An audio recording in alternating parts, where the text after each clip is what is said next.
Alam mo basta hindi ako naka-secure ng ticket for EXO. Like, ilang years ako nag-practice sa mga groups, sa big group, sa latest group. Para lang sa day na to, pero hindi ako naka-secure. Pero, hindi ako, hindi ako, alam mo yun, hindi ako malungkot. Hindi dahil tanggap ko na. Kasi, feeling ko makaka-attend pa rin ako ng concert.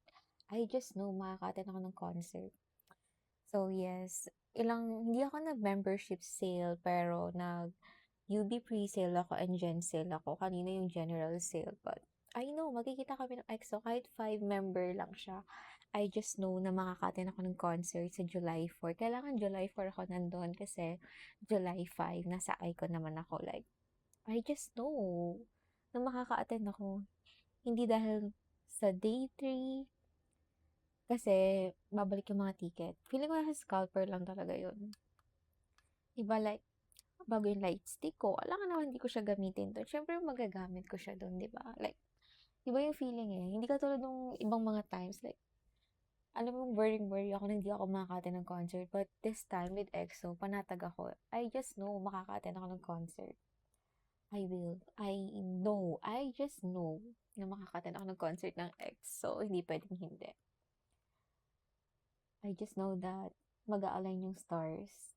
Nandun ako sa July 4, nasa loob ako ng MOA Arena. Ganyan ng light stick. I just know. And then, alam mo yun, ang dami kong group. Lagi akong nakaka-secure sa 17, sa Treasure, sa 21. Girl, like, I just know. I just know. Ganito-ganto ka sa July 4, guys. Abangan nyo. Abangan nyo talaga, like, bago yung light stick ko. Kailangan ko siya magamit doon. Version 3 to be yung huling, hindi pa. Yes, yung huli is Election.